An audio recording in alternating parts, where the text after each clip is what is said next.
Hello friends, today we are going to start semester 3 unit number 2 electrostatics.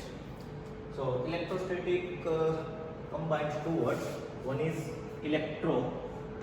Electro means electric charge. Electro means electric charge and word statics means the steady. So electrostatic is a branch of physics which deals with the steady charge. What if the charge is not steady, means in motion, then it is called electrodynamics. Okay. So we deal with electrostatic, and electro means electric charge and static means steady. So in this unit we study the steady charge. Now, what is electric charge? So, electric charge is the property of matter.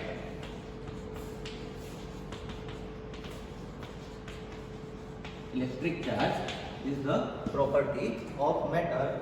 Similar, mass is also the property of matter, and electric charge is also property of matter. So, what is the unit of electric charge? So, unit of electric charge is coulomb, or we can denote it as capital C. It is SI unit. CGS units are ESU, electrostatic units, and another CGS unit is EMU, electromagnetic units. The relation between CGS and SI units are electrostatic unit 1 coulomb is equals to 3 into 10 raised to 9 electrostatic unit ESU, and 10 coulomb is equals to 1 EMU, electromagnetic unit. Okay, so this is the unit of charge. Now, types of charge.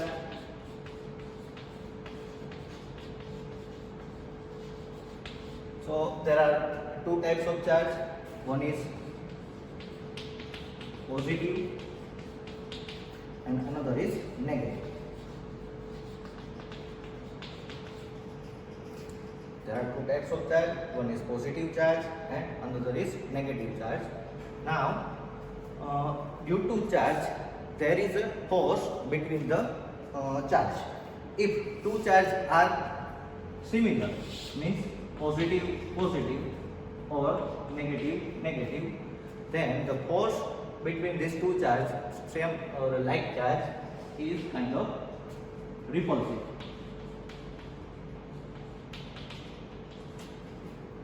Force between like charge is repulsive, and force between unlike charge is kind of attractive. If two like charges are there, then the force between them is repulsive, and two unlike charges are there, then the force between them is attractive. Okay, so if we have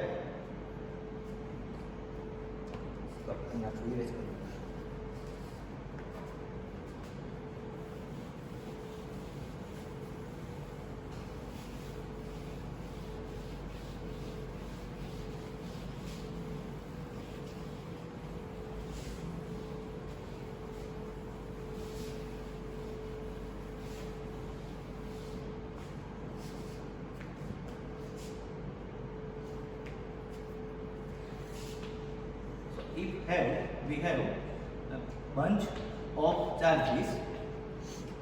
This is known as source charge.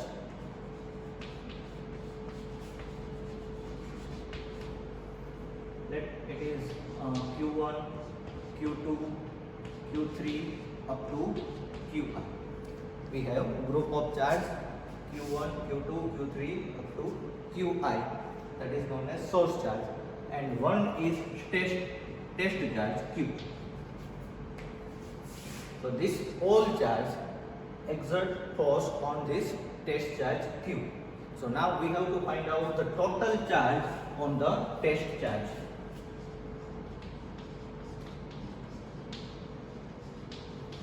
We have to find out the total charge on the test charge Q. So what we have to do first, charge Q1 is exerted force, suppose F1 on the test charge Q. Charge Q2 is exerted force F2 on the test charge Q2. Similarly, charge Q3 exerted F3 force on the test charge Q. Similarly, up to Qi charge. So Qi charge exerted Fi force on the test charge Q.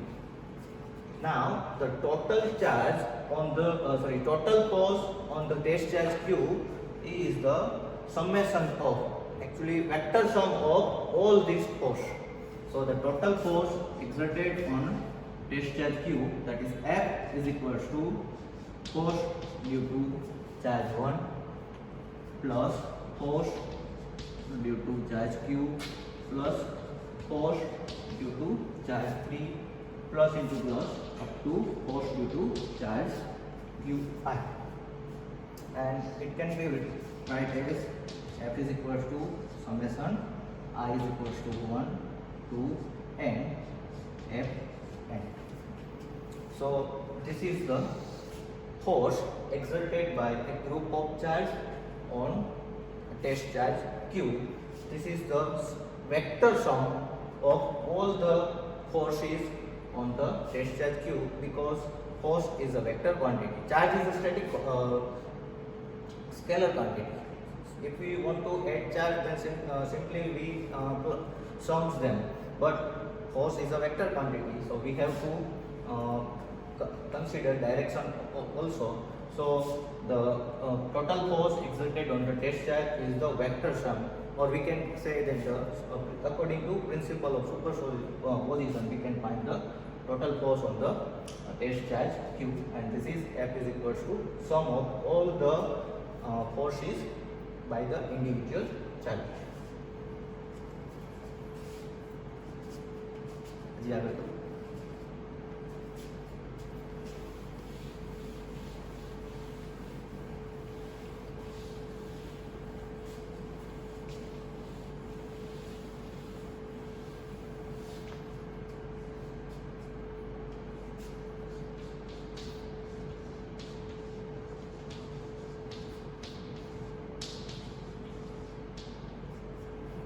So next is Coulomb's law. So what is Coulomb's law? Exactly, it is the force between the two charges. Suppose we have a point charge Q.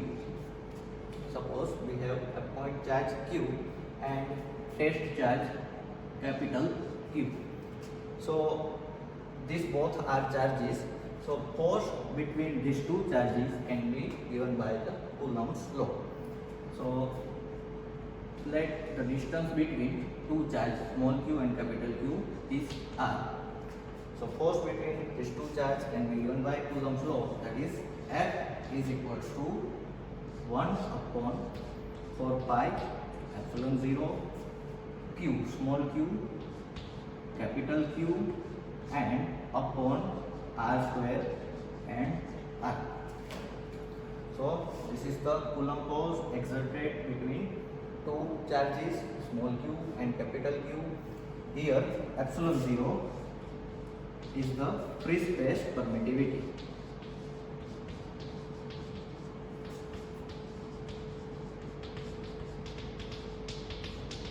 Epsilon 0 is free space permittivity, and the value of is 8.85 into 10 raised to minus 12. And unit. So we have to find unit from this equation. We have to find the unit of epsilon 0. So we subject epsilon 0 from this equation. So epsilon 0 is equals to, we can write epsilon 0, 1 upon epsilon 0 is equals to 4 pi r square upon q into q. Okay. then epsilon 0 is equals to small q capital Q upon 4 pi r. Okay, now small and capital Q both have unit is coulomb, so it is coulomb square, and in denominator the sorry, here I forgot F, so here is F and here also F. Okay. So the in the denominator unit r square, meter square, and the unit of force is Newton. So the unit of free space permittivity is coulomb square upon Newton meter